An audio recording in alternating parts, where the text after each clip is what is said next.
కారం రంగు రుచితో ఉంటుంది. ఆచి మిరపపొడి అదరగొట్టే కారం రంగు రుచి. ఆధాన్ స్పెషల్ స్టోరీ. ఊహకందని నేరాలు, చరిత్రలో దాచిన నిజాలు, అంతు చిక్కని రహస్యాలు. సబ్జెక్ట్ ఏదైనా వివరంగా విశ్లేషణాత్మకంగా అందిస్తా. జూన్ 12, 2025 అహ్మదాబాద్ విమాన ప్రమాదం జరిగిన ఘటనలో 260 మంది ప్రాణాలు కోల్పోయారు.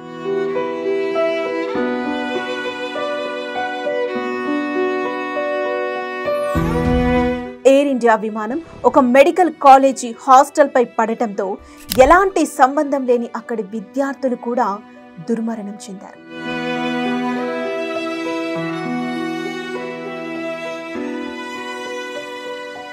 విమానంలో 229 మంది ప్రయాణికులు, 12 మంది సిబ్బంది, ఇక 19 మంది అమాయకపు విద్యార్థుల ప్రాణాలు. ఈ యాక్సిడెంట్ జరగటానికి కారణం ఏంటి?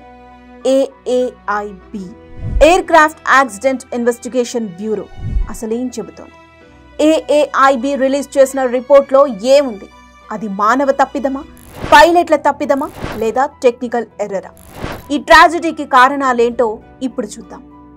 జూన్ 12, 2025 మధ్యాహ్నం 1:38 అహ్మదాబాద్లోని సర్దార్ వల్లభాయ్ పటేల్ అంతర్జాతీయ విమానాశ్రయం నుంచి ఎయిర్ ఇండియా విమానం Boeing 7878 Dreamliner AI-171 London గాట్విక్కి బయలుదేరింది. విమానంలో 230 మంది ప్రయాణికులు ఉన్నారు, 12 మంది సిబ్బంది ఉన్నారు. ఇక ఇందులో 15 మంది బిజినెస్ క్లాస్లో, 2 చిన్నారులతో సహా 215 మంది ఎకానమీ క్లాస్లో ఉన్నారు. ప్రతి ప్రయాణికుడి వెనుక ఒక కథ ఉంది. ఒక తల్లి తన పిల్లలని కలవటానికి, ఇంకో విద్యార్థి కొత్త జీవితం కోసం, ఒక వ్యాపారవేత్త కొత్త అవకాశాల కోసం బయలుదేరాడు. కానీ టేకాఫ్ అయిన 32 సెకండ్లలో విమానం BJ medical college hostel complex పై కుప్పకూలిపోయింది. విమానంలో 241 మంది, ఇక 19 మంది మెడికల్ విద్యార్థులు, మొత్తంగా 260 మంది ప్రాణాలు కోల్పోయారు. ఆ చిన్నారుల కలలు, ఆ విద్యార్థుల భవిష్యత్తు, ఆ కుటుంబాల ఆశలు అన్నీ ఒక్క క్షణంలో ఆవిరైపోయాయి. కేవలం ఒక్క వ్యక్తి, బ్రిటిష్ పౌరుడు విశ్వాస్ కుమార్ రమేష్ ఎమర్జెన్సీ ఎగ్జిట్ ద్వారా బయటపడ్డాడు. మరింతకీ ఈ ప్రమాదానికి కారణం ఏంటి? AAIB విడుదల చేసిన 15 పేజీల ప్రిలిమినరీ రిపోర్ట్ కొన్ని ఆశ్చర్యకరమైన విషయాలను వెల్లడించింది. విమానం టేకాఫ్ అయిన 3 సెకన్లు అంటే 8:08:42 UTC అంటే ఇండియన్ టైమింగ్ ప్రకారం 1:38:42 వద్ద 2 ఇంజన్ల ఫ్యూయల్ కంట్రోల్ స్విచ్లు రన్ నుంచి కట్ ఆఫ్ స్థితికి మారిపోయాయి. అంటే టేకాఫ్ అయిన కొద్ది క్షణాలకే ఫ్యూయల్ సప్లై ఆగిపోవటంతో 2 ఇంజన్లు పని చేయటం మానేశాయి.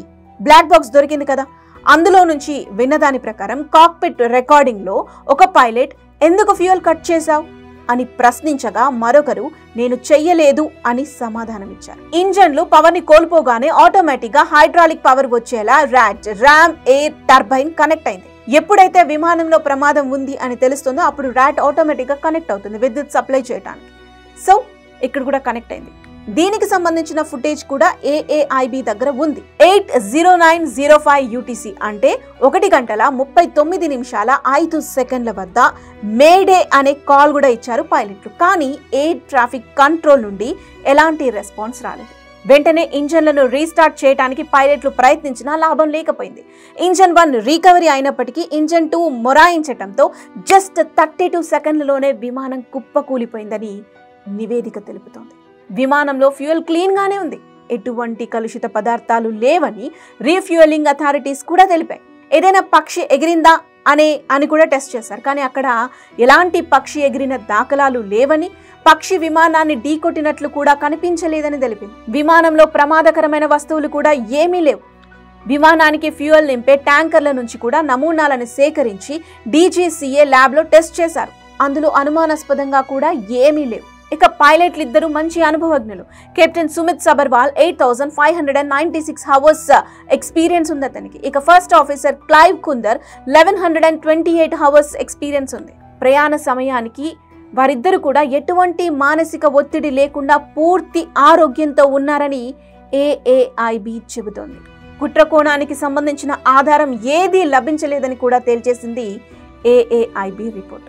అయితే ఈ ట్రాజెడీ మనలో ఎన్నో ప్రశ్నలను మిగిల్చింది. ఏఐబి ఇచ్చిన రిపోర్ట్ ప్రకారం చూసుకున్నట్లయితే అసలు ఫ్యూయల్ స్విచ్లు ఎందుకని ఆగిపోయాయి? రన్ నుంచి కట్ ఆఫ్కి ఎందుకు మారిపోయాయి? ఇది టెక్నికల్ లోపమా లేదంటే ఏదైనా హ్యూమన్ ఎర్రరా? పూర్తి నివేదిక కోసం మనం వేచి చూడాల్సిందే. ఇప్పటి వరకు ఉన్న అప్డేట్ అయితే ఇదే. కానీ ఈ ట్రాజడీ మనకు ఒక విషయాన్ని మాత్రం గుర్తు చేసింది. ఎప్పుడు ఎవ్వరు ఎలా మరణిస్తారో ఊహించలేదు, గుర్తించను లేదు. కేవలం జాగ్రత్త పడటం తప్ప ఏదీ మన చేతుల్లో లేదు. కారణాలేవైనా ఈ దుర్ఘటనలో 260 మంది ప్రాణాలు కోల్పోయారు. ఎంతోమంది చిన్నారులున్నారు, వృద్ధులున్నారు, విద్యార్థులున్నారు. వారంతా తిరిగి రాని లోకాలకు వెళ్ళిపోయారు.